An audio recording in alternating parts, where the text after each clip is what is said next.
Welcome back. We are joined today by George Beebe, Bienvenido de nuevo. former Hoy nos senior acompaña director George of Beebe, Russian analysis exdirector de and análisis sobre director of Rusia en la Ukraine CIA strategy y actual director de at the estrategia Quincy general en el Institute Quincy for Institute for Responsible Statecraft. Statecraft. Muchas Thank gracias you por very much dedicar for su taking the tiempo. time. Siempre que hablamos del tema de We poner fin a la discussed guerra en the issue Ucrania of ending mediante the la war diplomacia, in Ukraine las through opiniones están diplomacy. muy There's always divididas. very divided opinions. Algunos I creen que believe debe that resolverse en the el campo de result on the batalla porque las battlefield partes is están simply demasiado too alejadas, far apart. mientras que otros Others piensan que believe aún there's a existe un pathway camino hacia la to paz. peace here. Supongo que el principal I guess desafío es que the key Rusia challenge considera que esto lleva given the ocurriendo nature of the 30 issue años having gone y on lo for 30 percibe como years una amenaza is existencial, seen as lo que being hace que sus existential threat. exigencias sean muy This has elevadas. been very Entonces, high ¿cómo on ve their usted el list. camino hacia la paz en este How do you caso? see the, I guess, pathway to peace here? Bueno, ya sabes, es una pregunta interesante porque si observas la opinión de los expertos al respecto, había un gran grupo de personas antes de la invasión que no creía que fuera probable. Muchos de ellos estaban en la propia Moscú, por cierto. La invasión tomó por sorpresa a gran parte de la propia clase experta de Rusia. Pero en Occidente, y diría que la mayor parte de lo que llamaría el estamento de política exterior en Washington, había bastante escepticismo sobre que esto se convirtiera realmente en una guerra. Creo que había un círculo relativamente pequeño de expertos, en su mayoría realistas, que decían, oye, esta guerra es probable. Los rusos ven la posibilidad de algún tipo de alianza militar entre Ucrania y Estados Unidos o entre Ucrania y la OTAN como una amenaza existencial y tomarán medidas extremas para evitar que eso ocurra.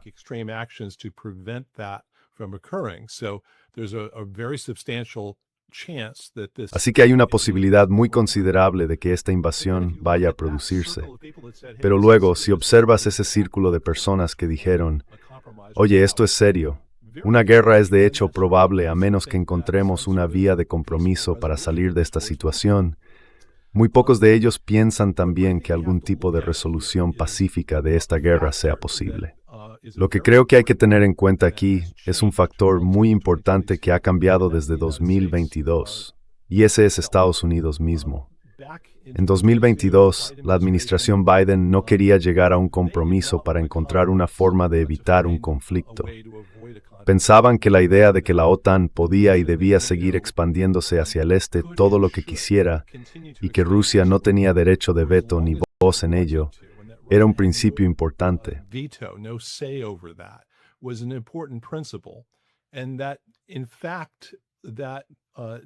Y de hecho, la hegemonía de la OTAN se consideraba fundamental para el orden mundial. Para que el mundo fuera pacífico y estable, Estados Unidos debía garantizar que el orden occidental siguiera siendo el dominante a nivel global. No estaban dispuestos a renunciar a eso.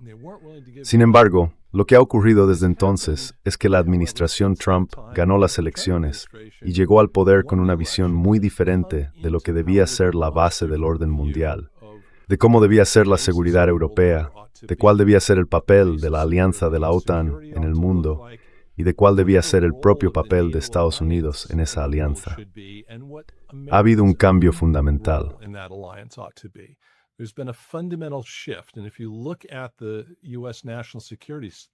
Y si observas la estrategia de seguridad nacional de Estados Unidos, resulta inmediatamente evidente que están adoptando lo que yo llamaría un enfoque más realista del mundo. Básicamente, afirman que las grandes potencias deben mantenerse en un estado de equilibrio y que debemos encontrar una forma de equilibrar los intereses entre esas grandes potencias cuando entren en tensión. Por tanto, tiene que haber una combinación entre equilibrio de poder y compromiso a través de la diplomacia. Ahora bien, cuando se analiza la guerra en Ucrania desde ese prisma de un cambio en el enfoque estadounidense, creo que cambia la probabilidad de que se alcance un compromiso. Y señalaré algo que mucha gente reconoce en retrospectiva como una oportunidad perdida.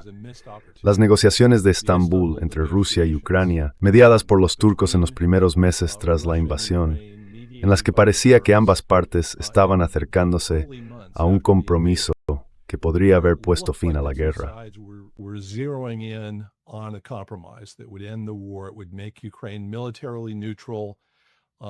Eso haría que Ucrania fuera militarmente neutral, establecería ciertos límites a las capacidades militares ucranianas y resolvería muchos de los otros problemas entre ellos.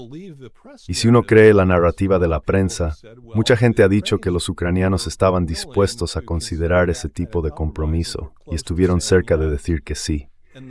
Pero Occidente, en la figura de Boris Johnson del Reino Unido, intervino y dijo, sí, no estamos muy cómodos con los términos que se ofrecen aquí. Podéis hacerlo mejor. Así que mantengamos esta guerra, negociemos más adelante desde una posición de fuerza y veamos dónde estamos dentro de un tiempo. Ahora bien, lo que ha cambiado desde abril de 2022 es la actitud de Washington.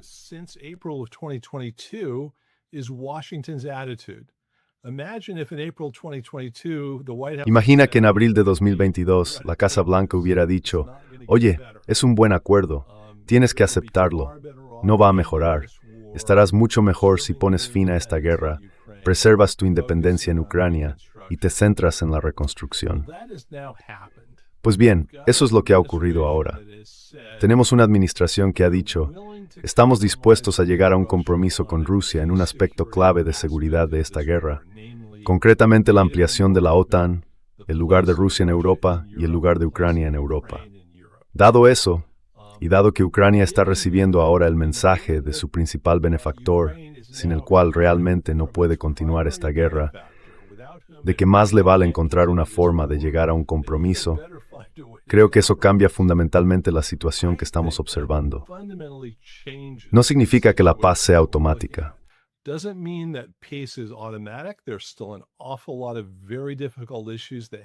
Todavía hay muchos asuntos muy difíciles que deben abordarse, pero cuando Estados Unidos mismo dice, ¿sabes qué? Tenemos que encontrar una salida a esta situación, y Ucrania tiene buenas razones en el campo de batalla para querer encontrar una salida, porque si esta guerra continúa, Ucrania va a ver cómo la perspectiva de un futuro seguro y próspero desaparece por completo. Rusia necesita una salida de esto, no porque crea que no puede ganar en el campo de batalla, sino porque geopolíticamente se ha encontrado en un callejón sin salida, muy dependiente de China, incapaz de mantener un discurso razonable con Europa y Estados Unidos, y como resultado debilitada geopolíticamente, mucho menos influyente, mucho menos capaz de maniobrar entre Oriente y Occidente para enfrentar a unos con otros.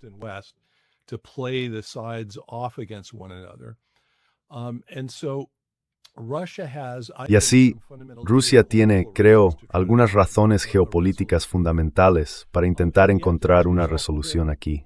Y uno tiene que preguntarse, bueno, si Estados Unidos quiere que esto se haga, si Ucrania tiene razones muy prácticas para querer que esta guerra termine, y Rusia tiene grandes razones geopolíticas para ello, ¿quién se opone a esto?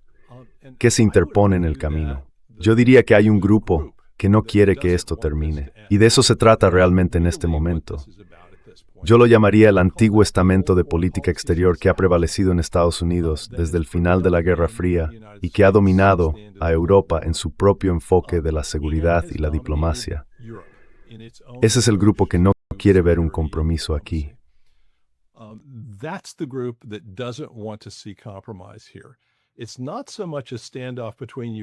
No se trata tanto de un enfrentamiento entre Ucrania y Rusia, aunque ciertamente hay grandes desacuerdos ahí. Creo que esos desacuerdos pueden superarse. Hay una forma de llegar a un compromiso que todos puedan aceptar. Pero ya sabes, el bloque, si quieres llamarlo así, el grupo que ha dirigido la política exterior de Washington durante las últimas 3 décadas, no quiere ver este tipo de compromiso. No quieren cerrar la puerta a un enfoque de la seguridad europea, a una visión del orden mundial a la que están muy comprometidos. Así que el camino hacia la paz es realmente una cuestión de si la administración Trump puede superar la resistencia de esa vieja guardia, de ese viejo establishment en Europa y en Estados Unidos, que todavía no quiere ver un compromiso aquí.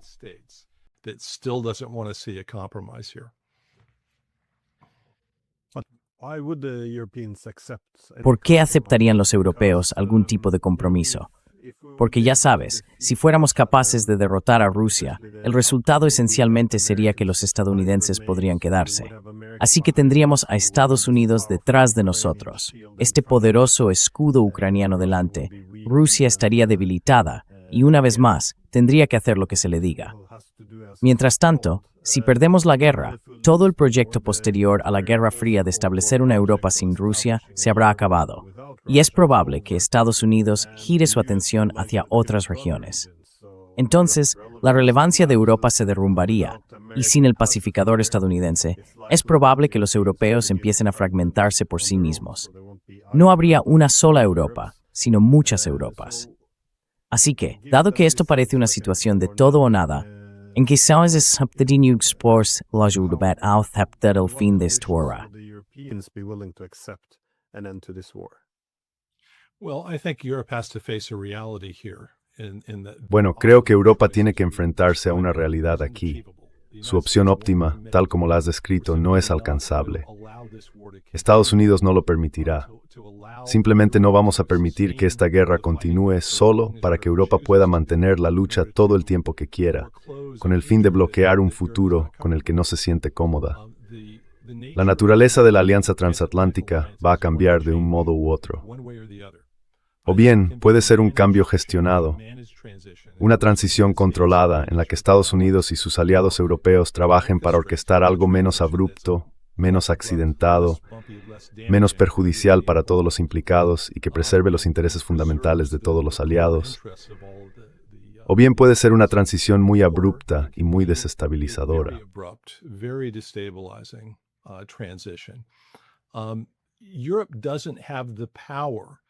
Europa no tiene el poder de obligar a Estados Unidos ni a la administración Trump a seguir manteniendo ese viejo enfoque de hegemonía de la OTAN en Europa y de primacía estadounidense y occidental en el mundo. La administración Trump está tomando una dirección diferente. El propio mundo y las relaciones de poder dentro de él se están moviendo en una dirección determinada. Los europeos no tienen el poder de impedirlo. Entonces, ¿qué ganan los europeos subiéndose a ese tren? Creo que lo que gana Europa es que el tren va a salir de la estación, con o sin ellos. Es mucho mejor para ellos subirse a ese tren que quedarse en la estación, lo que sería una situación mucho más problemática para ellos en general.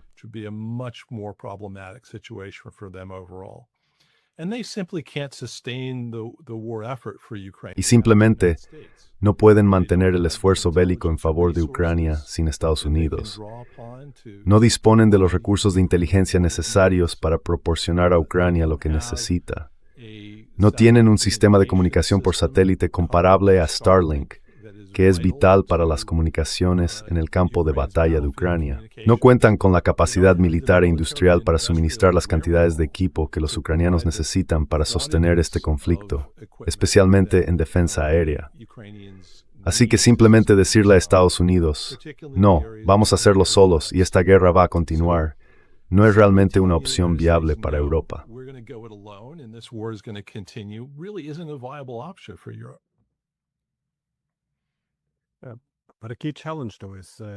Pero un desafío clave es que hemos permitido que estos problemas se agraven durante los últimos 30 años sin abordarlos.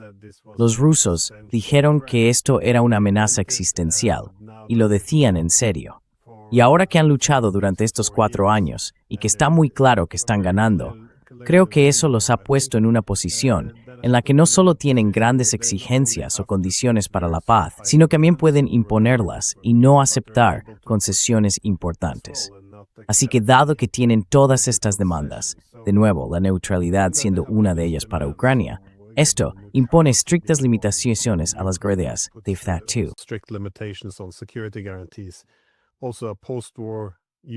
Además, una Ucrania posterior a la guerra tendría que tener un gobierno más amistoso. Utilizaron la palabra desnazificación, pero también un ejército más pequeño, no esos 800,000. Y por último, por supuesto, las concesiones territoriales. ¿Hasta qué punto ves margen para el compromiso aquí? Porque no digo que no haya áreas de compromiso, pero sabemos muy poco sobre lo que se dijo, por ejemplo en Alaska. ¿Qué tipo de compromisos asumió cada parte? Así que, ¿cómo ves esto, digamos, el alcance de qué? Porque los rusos tendrán que, ya sabes, hacer algunas concesiones. De lo contrario, no hay manera de encontrar un acuerdo significativo aquí. Well, that's right. I think we're already seeing Bueno, eso es cierto. Creo que ya estamos viendo algunas concesiones por parte de los rusos. La idea de que han mantenido demandas maximalistas que no han cambiado durante años es simplemente errónea. Una de las cosas que se hizo evidente tras la cumbre de Anchorage fue que los rusos ofrecieron un compromiso territorial. Antes de esa cumbre, su posición, tal como la definió el presidente Putin en su discurso de junio de 2024, era que todos los territorios que Rusia había anexado oficialmente debían estar completamente controlados y ser cedidos por Ucrania a Rusia para que pudiera haber paz. Creo que lo que ocurrió en Anchorage fue que Putin dijo que estaban dispuestos a poner fin a la guerra en la línea de contacto en dos de las regiones que Rusia ha anexado, Zaporilla y Jersón, a cambio de una retirada ucraniana de las partes del Donbass que aún ocupaban militarmente.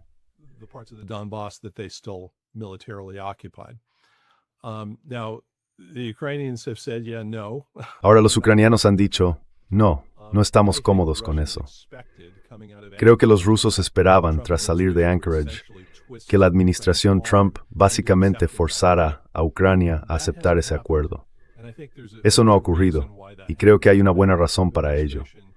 La administración Trump reconoce correctamente que si este acuerdo parece algo impuesto a la fuerza a Ucrania, no va a obtener apoyo en Washington ni en el Congreso por parte del Starkings-Politk Record. Se percibiría como algo injusto y una ucraniana.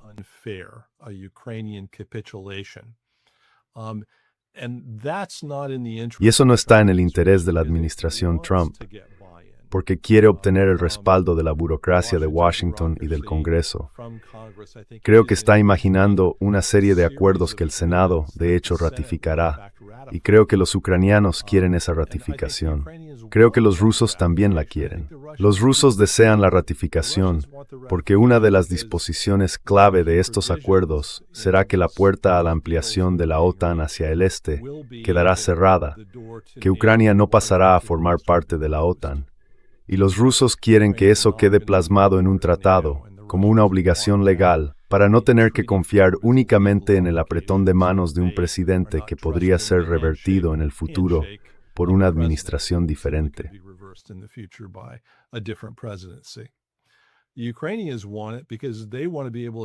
Los ucranianos lo quieren porque desean poder mostrar a su población que han obtenido garantías de seguridad con fuerza legal por parte de Estados Unidos. Ahora bien, la cuestión es si se puede encontrar un compromiso que respete las líneas rojas de Rusia en cuanto a la presencia militar europea o estadounidense en territorio ucraniano, pero que al mismo tiempo proporcione a los ucranianos suficientes garantías de que no se quedarán solos si hay una nueva invasión en el futuro. Creo que la respuesta a eso es sí. De nuevo, hay que leer un poco entre líneas.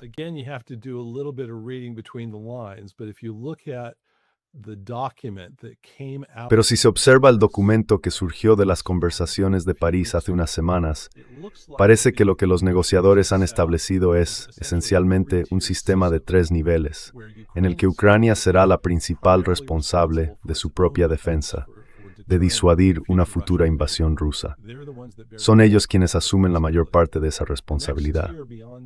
El siguiente nivel, más allá de los ucranianos, es la coalición de los dispuestos europea, que proporcionará a Ucrania los medios militares necesarios para sostener ese esfuerzo de autodefensa.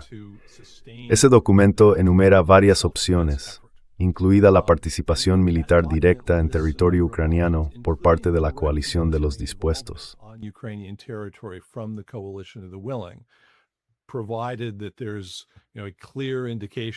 Siempre que haya una indicación clara de una reinvasión de Ucrania por parte de Rusia, Estados Unidos se sitúa en ese tercer nivel.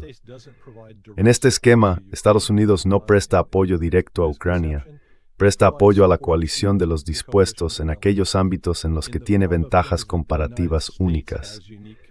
Nada de esto obliga a ninguno de los participantes occidentales en el acuerdo a tratar un ataque contra Ucrania como un ataque contra sí mismos. En otras palabras, no existe un compromiso literal al estilo del artículo 5. Pero tampoco se descarta la posibilidad de una participación directa de combate occidental si se produce una reinvasión. So the idea there is to Así que la idea es disuadir a los rusos, darles suficiente incertidumbre sobre la situación, para que teman que podría haber un enfrentamiento directo con Occidente si vuelven a invadir, pero también respetar las preocupaciones de Rusia de que no quiere ver infraestructura militar estadounidense o europea en territorio ucraniano que pudiera utilizarse para representar una amenaza ofensiva contra Rusia.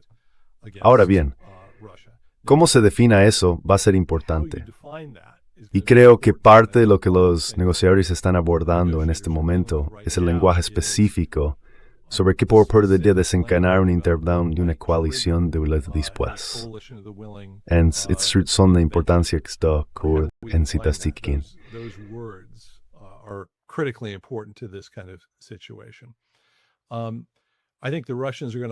Creo que los rusos querrán descartar cualquier despliegue de fuerzas de la coalición de los dispuestos en territorio ucraniano fuera del contexto de una clara reinvasión en el futuro. Así que, estoy seguro, ese es uno de los aspectos que los negociadores están intentando definir en todo esto. Pero en principio, ¿hay alguna manera de encontrar un punto intermedio, de ofrecer a los ucranianos suficientes garantías sin parecer excesivamente amenazantes para los rusos? Creo que sí, probablemente estamos cerca de encontrar ese punto óptimo. No es algo fácil de lograr, pero no creo que sea imposible. Y creo que los negociadores han avanzado bastante en ese sentido.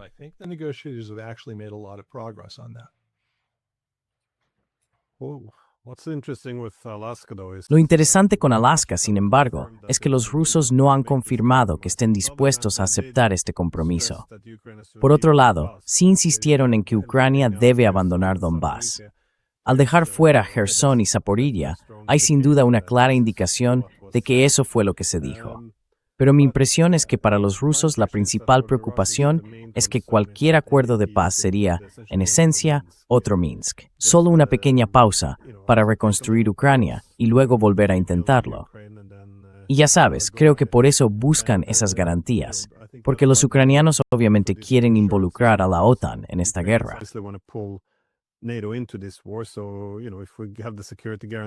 Así que ya sabes, si tenemos las garantías de seguridad, entonces habrá todos los incentivos del mundo para reconstruir primero Ucrania, y luego Ucrania querrá provocar algo para conseguir que los estadounidenses y los europeos estén de su lado.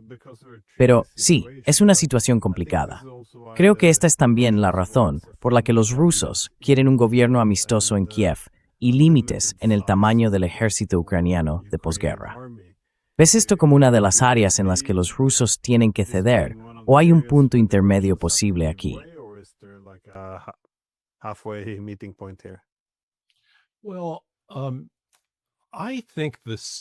Bueno, creo que la cuestión del tamaño del ejército ucraniano es en realidad una distracción en este momento.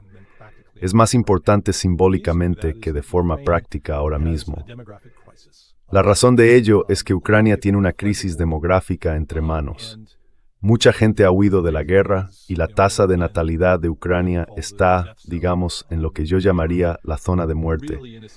Están realmente en una situación en la que gran parte de su población son jubilados, pensionistas, que dependen cada vez más del Estado, pero que no pueden ser económicamente productivos. Y desde luego no pueden servir en el ejército. Y es muy poco probable que los ucranianos puedan mantener un gran ejército permanente, dadas las circunstancias económicas en las que se encuentran y la crisis demográfica a la que se enfrentan ahora mismo. Y eso no va a cambiar, ya sabes, a menos que ocurra algún milagro.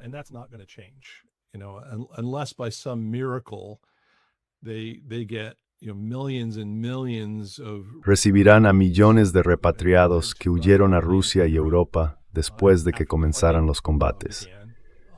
Van a tener un problema muy difícil entre manos para formar un ejército permanente mucho mayor de 250,000 o 300,000 hombres.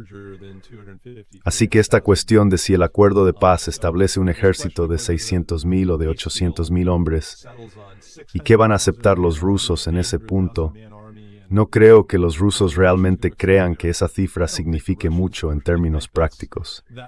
Si los rusos quieren hacer un gesto simbólico hacia los ucranianos y decir, De acuerdo, queréis un ejército de 800,000 hombres sobre el papel en este acuerdo. Nos parece bien, sabiendo perfectamente que es una completa ilusión para Ucrania. Creo que pueden hacerlo. No creo que estén realmente preocupados por un gran ejército permanente en Ucrania.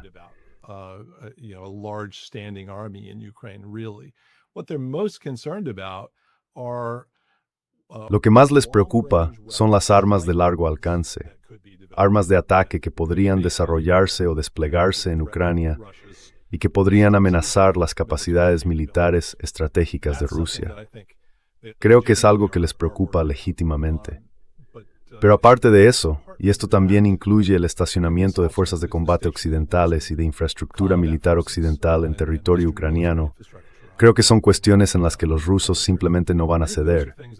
Van a trazar líneas muy firmes en esos temas porque son posibilidades reales y las consideran generalmente como amenazas. Sin embargo, no creo que eso sea realmente un obstáculo insalvable. Pienso que Estados Unidos y por extensión Ucrania tienen incentivos reales para abordar esas cuestiones de manera pragmática.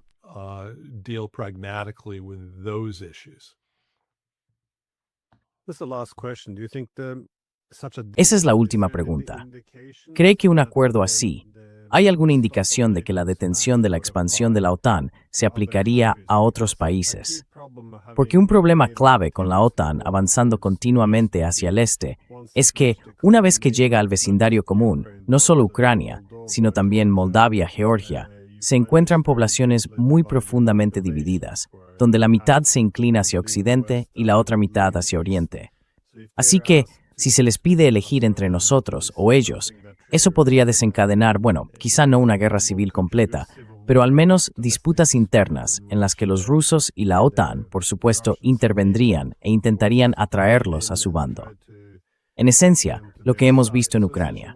¿Cómo se puede evitar que estos países se conviertan en futuros peones? ¿Cree que esto también podría incluirse en un acuerdo así para evitar realmente que vuelva a suceder?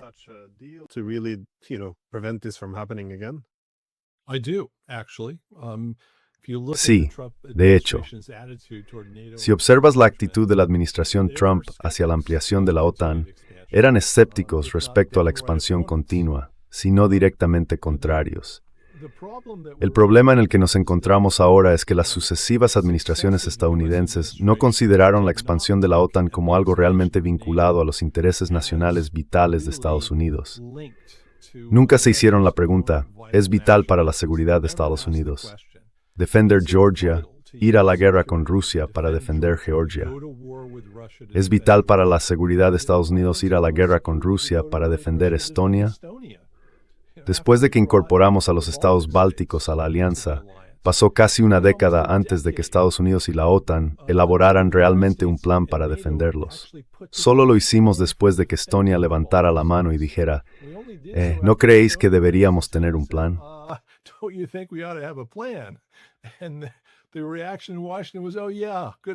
Y la reacción en Washington fue, sí, buena idea, deberíamos hacerlo.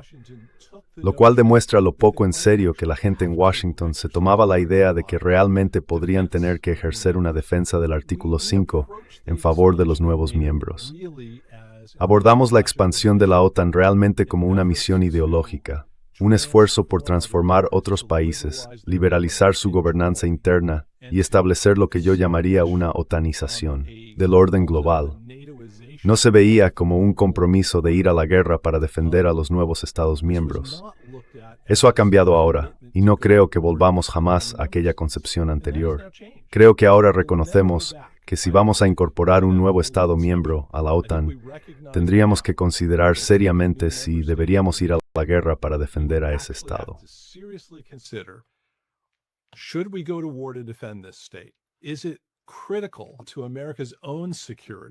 ¿Es fundamental para la propia seguridad de Estados Unidos ir a la guerra para defender a este Estado? Creo que la respuesta a eso, para todos los posibles miembros que puedan querer unirse a la alianza, va a ser no.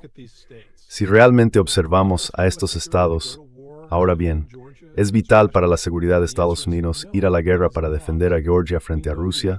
La respuesta es no, no lo es. Conocemos la respuesta a estas preguntas. Así que creo que esta cuestión de si la ampliación de la OTAN debe continuar y de si Estados Unidos querrá mantener abierta esa puerta, en realidad ya ha sido respondida. La respuesta es no. Y eso a su vez sienta las bases para un compromiso con Rusia que vaya más allá de Ucrania. Abre la puerta a replantearse los fundamentos de la seguridad europea, de la alianza transatlántica y del papel de Rusia en este orden de seguridad regional.